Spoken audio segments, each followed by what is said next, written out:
I gave birth to a daughter and buried her alive without knowing.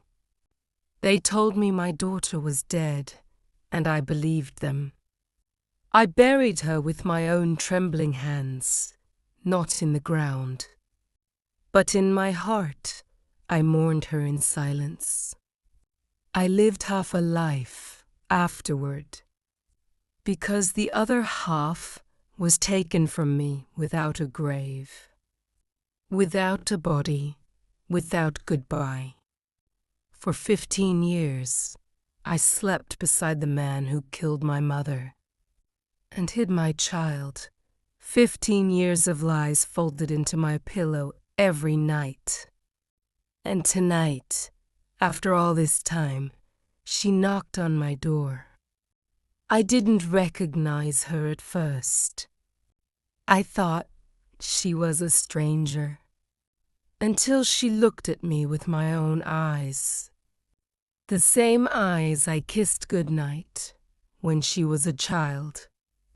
The same eyes I cried for until my tears dried into guilt.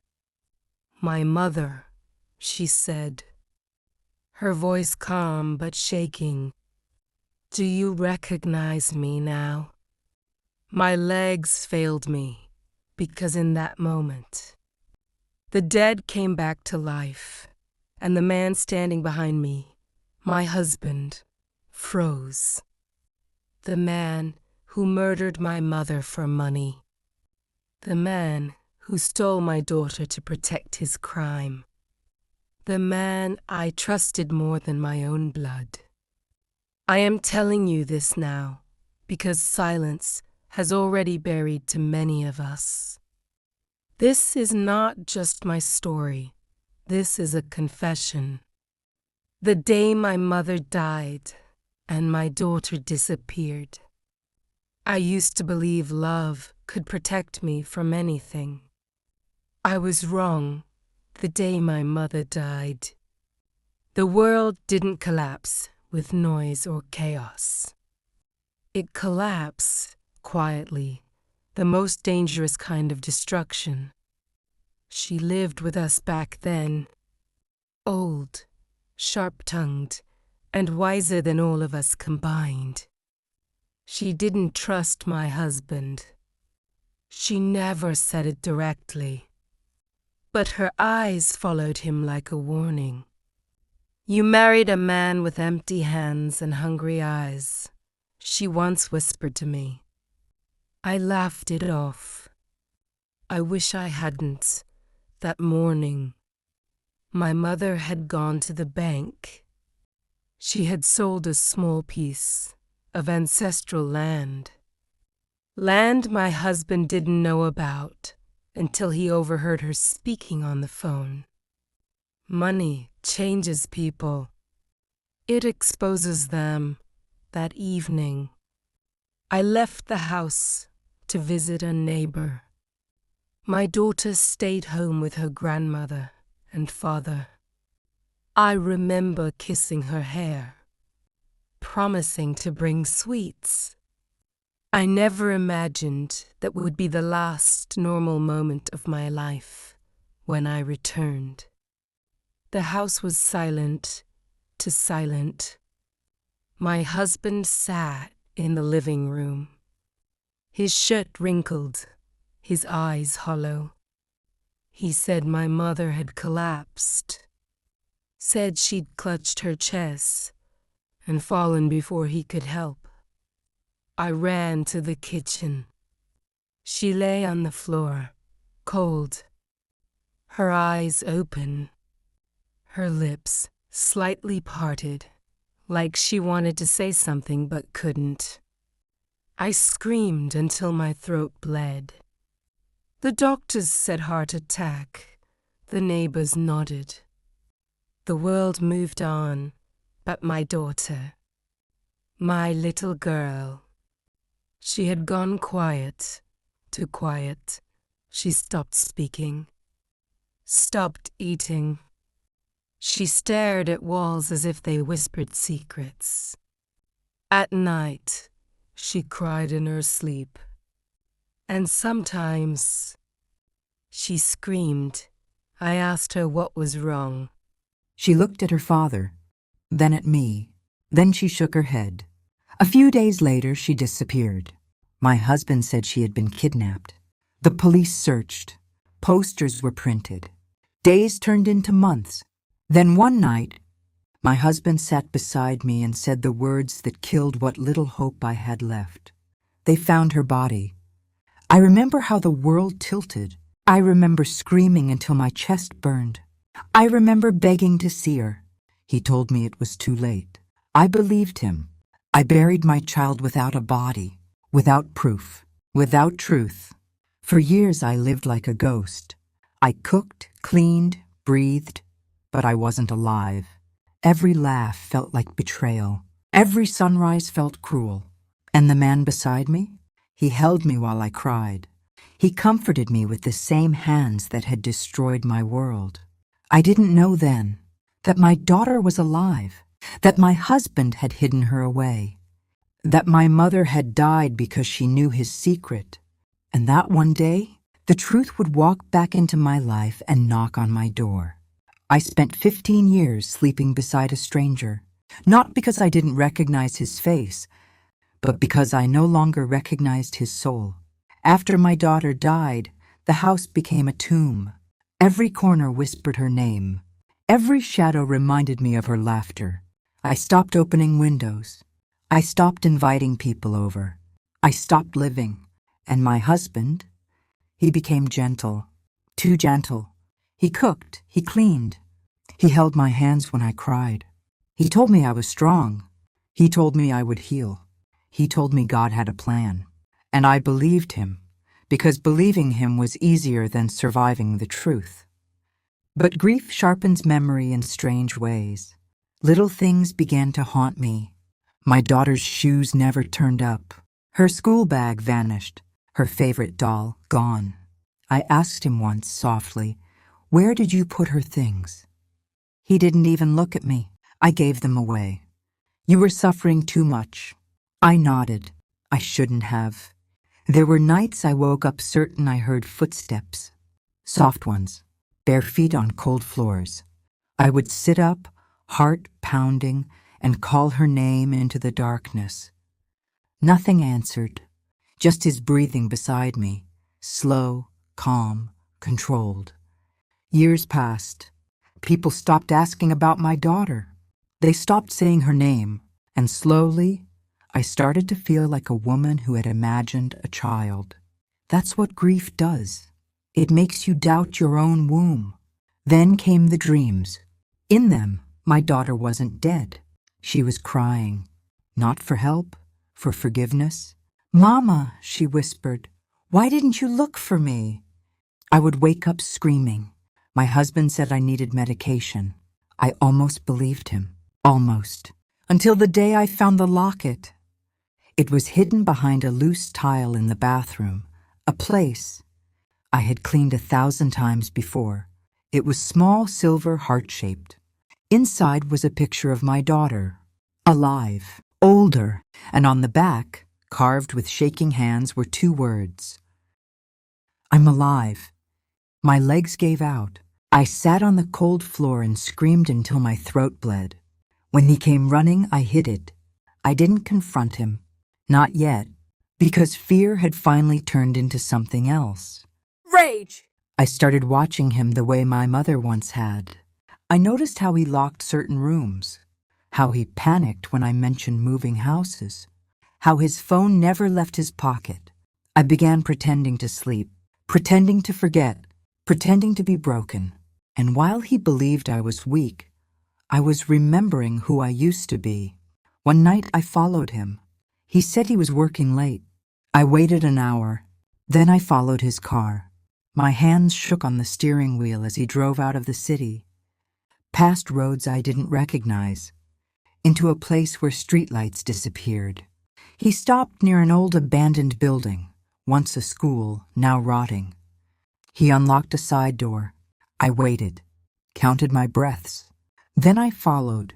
Inside, the air smelled of dust and dampness. A single light flickered in the hallway, And then I heard it. A voice, soft, female, familiar. Papa? My heart stopped. I moved closer, my entire body screaming not to, but I had already crossed the edge of fear. And then I saw her, thinner, taller, older, but alive, my daughter, standing in front of him, not in chains, not locked away, but trapped all the same. He had raised her in a cage made of lies. He told her I was dead, that I abandoned her, that I chose money over her life. He had poisoned her memory the way he poisoned mine. She looked at him with confusion, not love, with obedience, not trust. And then she said something that shattered me completely. Papa, you promised if I stayed quiet, Mama wouldn't suffer. I covered my mouth to stop myself from screaming. I finally understood. He didn't just steal her from me. He used her silence, used her fear, used her love. I stepped forward. The floor creaked. They both turned. My daughter's eyes met mine. Recognition crashed into her face like a storm. Her lips parted. Her knees trembled. Mama? And in that moment, I knew. This wasn't just about reunion. This was about revenge. Because the man who destroyed 3 generations of women had no idea that his secrets were about to burn him alive. The night I chose to stop being afraid. For a moment, none of us moved. The air between us felt thick, heavy with years of lies pressing against the truth.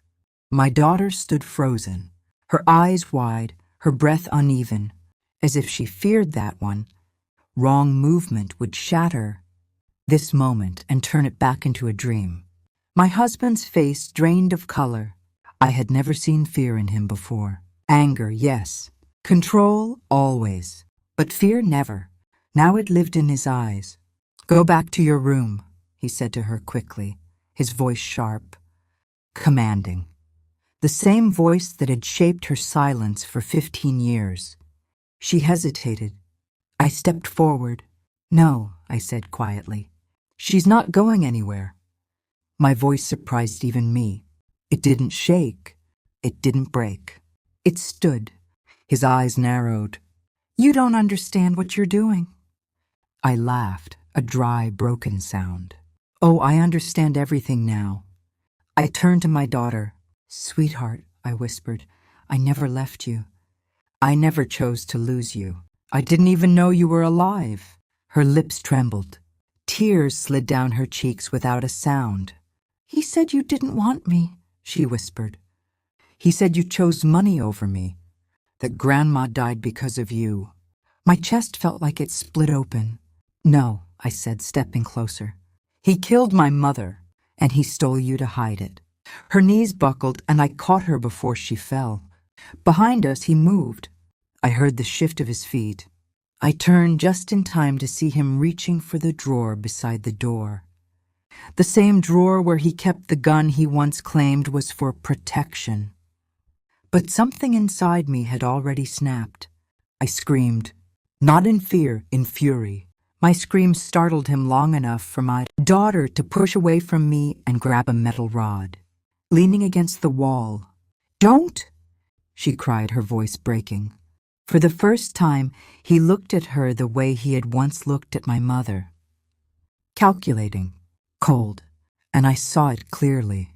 The pattern, the sickness, the hunger for control. I stepped between them. If you touch her, I said, I swear I will tear the truth out of you with my bare hands. He laughed, a thin, cracked sound. You think anyone will believe you? He sneered. You're a grieving woman. She's confused. I'm the victim here. That was when I realized something terrible. He had never planned to kill us. He planned to erase us, make us doubt ourselves until we disappeared on our own. And he had nearly succeeded. My daughter's hands were shaking. I took them in mine. Listen to me, I said softly. Everything he told you was a lie. Your grandmother loved you. She died because she wanted to protect us. I never stopped looking for you, not even for a day. She stared at me, searching my face for truth. Then she whispered, "He used to make me write letters, pretending they were from you. He said it would help me heal." My heart shattered. That's why I never found her. He had forged my grief. I turned to him, my body trembling, not with fear, but with something fierce and burning. "You didn't just kill my mother," I said. "You killed years of my life. You broke my child." He lunged, but he was too late. Sirens screamed in the distance. His face twisted in disbelief. I smiled through my tears. "You didn't think I came here unprepared, did you?" While I had followed him that night, I had also made a call I should have made 15 years ago. The police burst through the doors moments later. He collapsed to his knees, shouting lies, crying innocence. They didn't listen. This time someone was listening. As they dragged him away, he turned back to us. "You think this ends me?" he hissed. I met his eyes. "No," I said calmly. "This ends your silence." When the door slammed behind him, the world felt unbearably quiet. My daughter collapsed into my arms. We cried, not softly, not politely, but with the kind of grief that cleans wounds open so they can finally heal. Outside, the night was breaking, and for the first time in 15 years, the darkness was losing. The police took him away just before dawn. I watched from the doorway as they pushed his head down and locked his wrists. The same hands that once held my face with false tenderness now trembled in metal. He didn't look back at me again. He knew it was over. Or at least, he thought he did. Inside the house, silence returned. But this time it felt different. Not heavy, not suffocating. It was the silence after a storm, when the air smells new and everything feels painfully exposed. My daughter sat on the edge of the sofa, wrapped in a blanket, staring at nothing. 15 years of stolen life weighed on her shoulders. She looked older than her age, not because of time, but because of survival.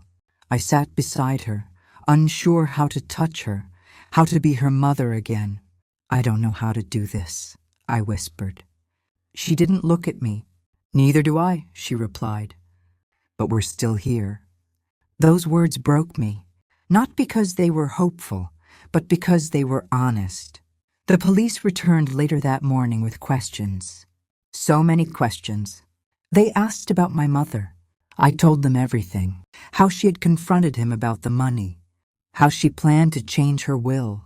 How she had said she didn't trust him anymore. And how she died the very same day. I watched their faces change as they wrote. They asked about my daughter. I told them how she vanished, how I was told she was dead, how I was never allowed to see a body, how grief had swallowed me whole. They asked why I didn't fight harder.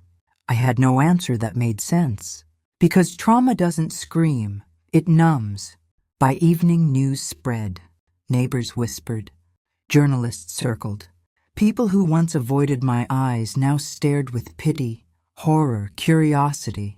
Man arrested for murder after 15 years of deceit. Wife and daughter found alive. But no headline could capture the years we lost. That night, my daughter asked me something that shattered me. "Why didn't you leave him?" I swallowed. "Because I didn't know how to survive without him," I said. "And because he made me believe I was nothing without his permission." She nodded slowly. He did the same to me. That was when I understood. We weren't broken. We were conditioned, and that can be unlearned. Days passed, then weeks. The house no longer felt like a cage. We opened windows, let the sun in, let the dust settle. Therapists came, social workers, lawyers. Every conversation reopened wounds, but also cleaned them. One afternoon, my daughter came to me holding a box. "I want to show you something," she said. Inside were pages, dozens of them. Her handwriting, diaries. She had been writing since she was 12, stories of fear, of confusion, of wanting to scream, of dreaming about me. One page made my breath catch. If Mama ever reads this, I want her to know I never stopped loving her, even when I believed she chose money over me. I pressed the pages to my chest and wept like a child. I had lost 15 years, but I had not lost her soul. The trial came faster than expected. He pleaded not guilty, of course he did. But lies rot when exposed to light. Witnesses came forward, bank records surfaced. His own words, recorded calls, hidden messages, betrayed him. And then, my daughter took the stand. She spoke calmly, clearly. She told them how he raised her in isolation, how he controlled her world, how he used fear as discipline, how he made her believe she was unwanted. And when she finished, the courtroom was silent. Even he could not look at her. When the verdict came, guilty, I felt no joy, only release. Justice doesn't heal everything, but it gives pain a place to rest. As they led him away, he looked at me once, not with hatred, with regret. Too late. That night, my daughter and I stood outside the courthouse. The sky was open, free. She took my hand. "What happens now?" she asked. I smiled through tears. "Now," I said, "we live." Freedom did not arrive with celebration. It came quietly, like a stranger sitting beside us, unsure whether it was welcome. After the trial, after the cameras disappeared and the world moved on to the next tragedy, my daughter and I were left alone with something far more frightening than fear. Silence. Not the violent silence of secrets. Not the suffocating silence of control. But the soft, uncertain silence of two people who didn't know how to exist, without pain guiding them. We moved into a small apartment far from that house. I couldn't even look at its shadow anymore. Every wall there whispered his name. Every corner remembered something I wanted to forget. This new place was plain, empty, and that was the point. The first night, my daughter sat on the floor with her back against the wall, knees drawn to her chest. She wouldn't go near the bed. I didn't ask why. I simply sat beside her. We stayed like that until dawn, two broken souls sharing the same quiet. Healing, I learned, is not a straight line. Some days she laughed, real laughter, sudden and surprising. Other days, she locked herself in the bathroom for hours, shaking, reliving memories she couldn't escape. And sometimes, she hated me. She didn't say it out loud, but I saw it in her eyes. Why didn't you save me sooner? I asked myself that question every day. I cooked her favorite meals, though she barely ate. I folded her clothes, even though she didn't ask me to. I watched her sleep sometimes, just to make sure she was breathing, afraid she might vanish again. One night, she finally spoke the words I had been dreading. "Why didn't you look harder for me?" I closed my eyes, because there was no good answer. "I thought I had lost you forever," I whispered, and I didn't know how to survive that truth. She nodded slowly. "I used to imagine you looking for me," she said. "That's what kept me alive." Then one day, I stopped imagining it. That broke something inside me. We cried together, not loudly, not dramatically, but with the exhaustion of two souls who had been fighting alone for too long. Therapy helped, not because it fixed us, but because it gave us language. We learned words like trauma, conditioning, survivor's guilt, words that explained why my daughter flinched when someone raised their voice, why I apologized for everything, why love felt dangerous. Some nights she had nightmares. She would wake up shaking, whispering his name. I would hold her and say, "He can't touch you anymore." Sometimes she believed me. Sometimes she didn't. But each time, the fear loosened its grip, just a little. One afternoon, while cleaning, I found an old photograph. It was of my mother. Her eyes were strong, tired, kind. I sat on the floor and cried again. But this time, it wasn't only pain.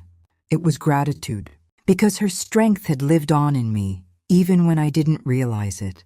I showed the photo to my daughter. "She looks like you," she said softly. I smiled. "And you look like her." For the first time, she smiled back without fear. Months passed. The world didn't magically become kind. People whispered. Some blamed me. Some pitied us. But slowly, we built something new. Trust. Routine. Small joys. Tea in the morning, walks in the evening. Shared silence that no longer hurt. One night, as we sat on the balcony watching the city breathe, my daughter said something I will carry with me forever. "He took years from us," she said, "but he doesn't get tomorrow." I looked at her, really looked at her, and saw not a broken child, but a survivor, a woman. And I realized something important. Survival is not the opposite of death. Forgiveness is a word people use too easily. They talk about it like a door you can simply open and walk through.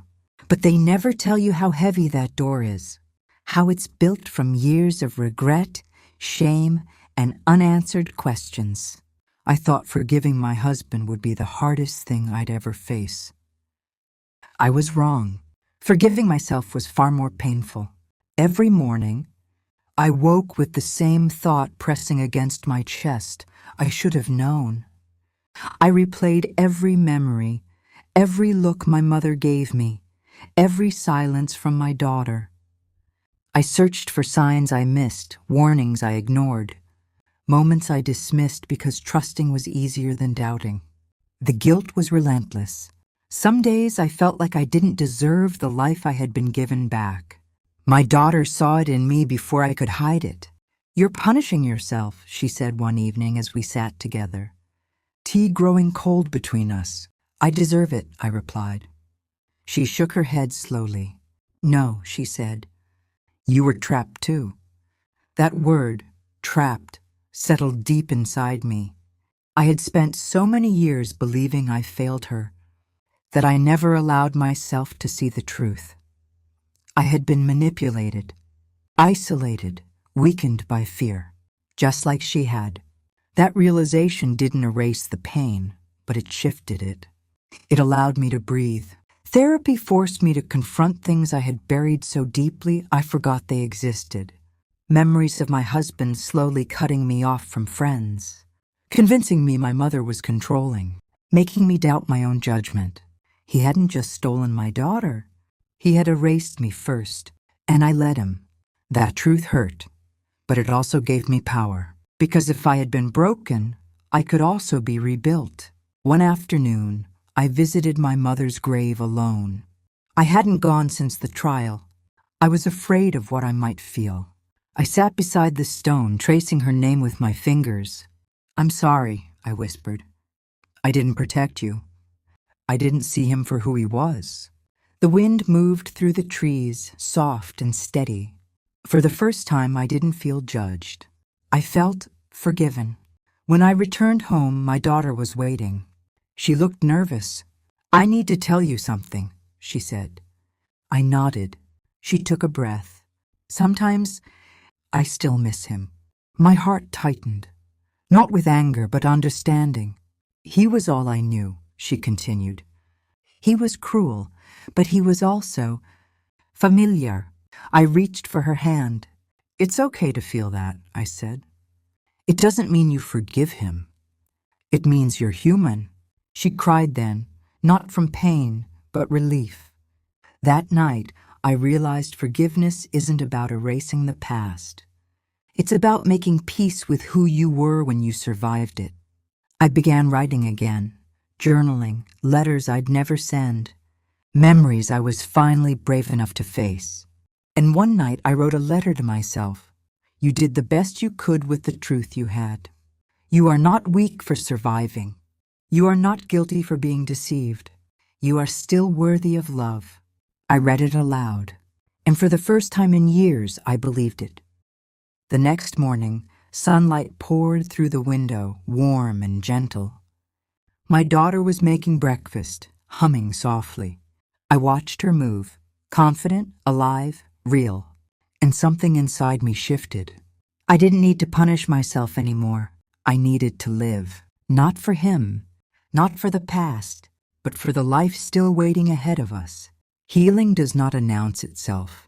It arrives quietly, disguised as ordinary moments, a shared cup of tea, a laugh that surprises you, a morning where the past doesn't weigh so heavy on your chest.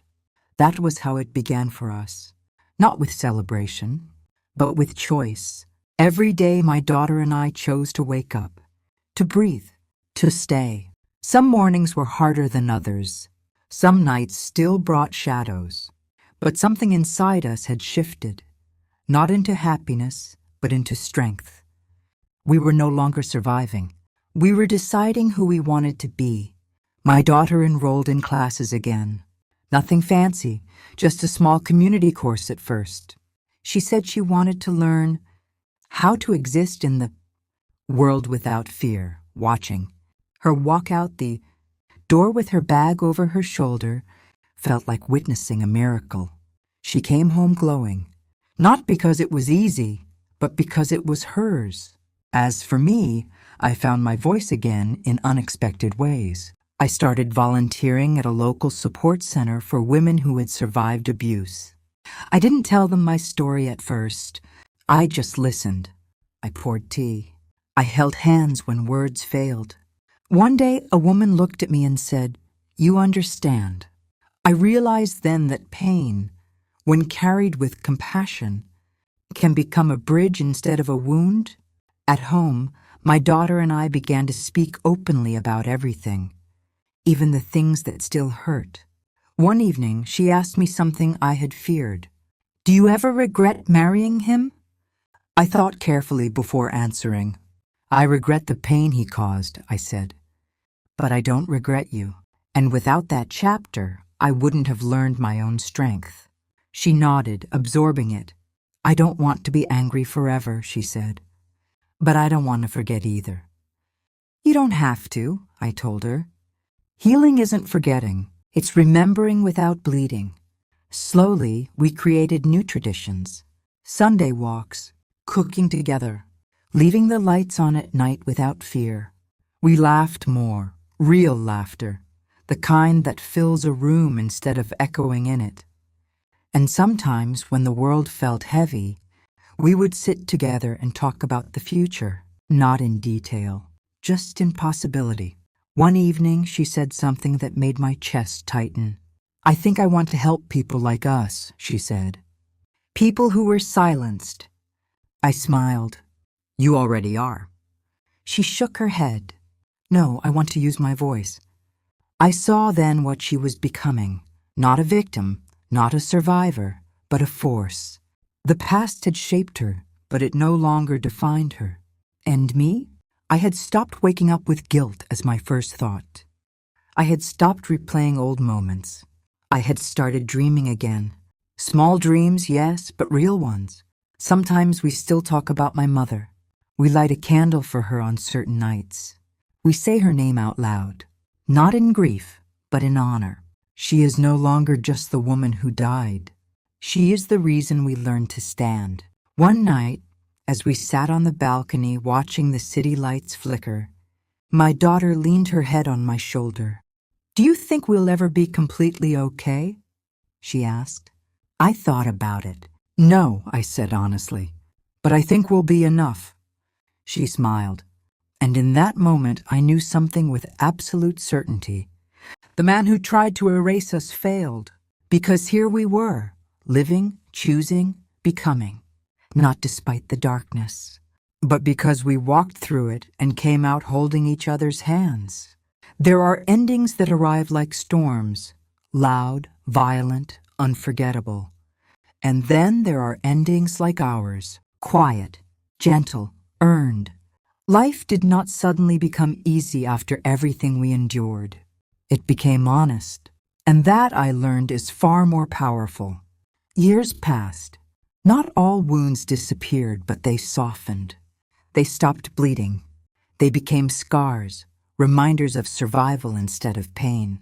My daughter grew into herself in ways that amazed me. She learned to laugh freely, to trust carefully, to love without fear owning her heart. She found her voice, not loud, not angry, but steady, and people listened.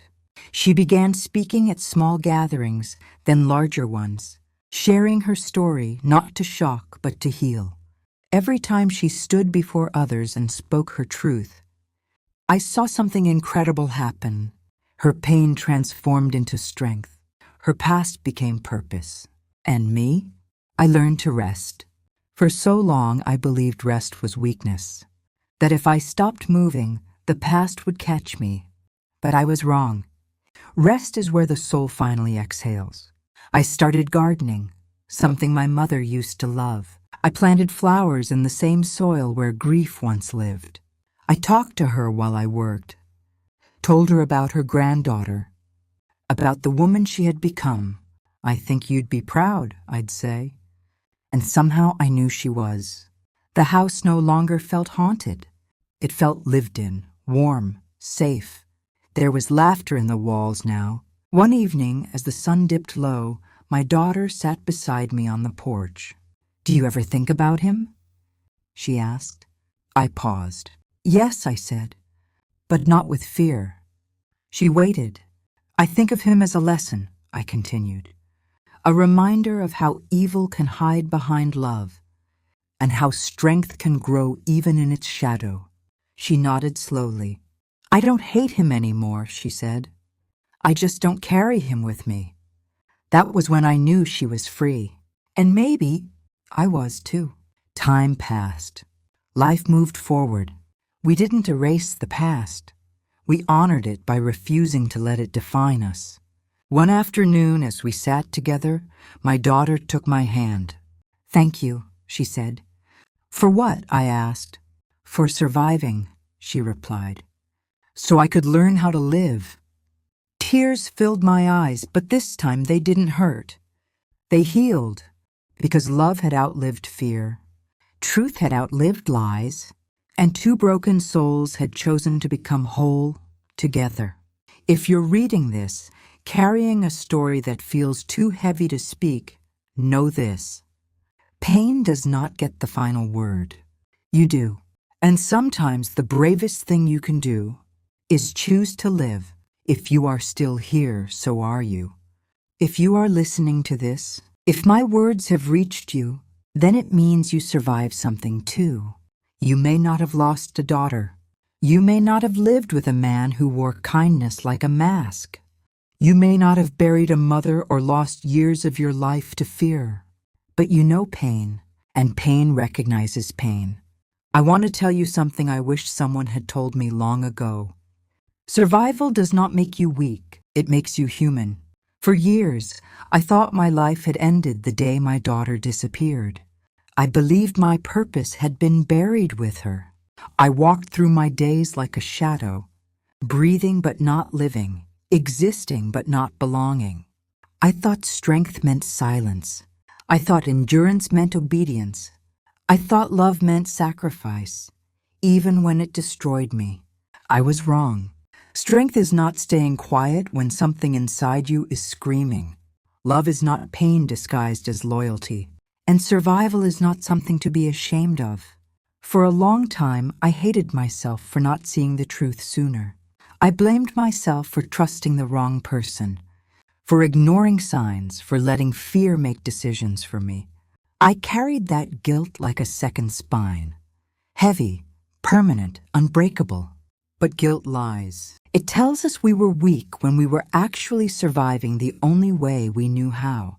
It tells us we failed, when in truth, we endured. I want you to understand this.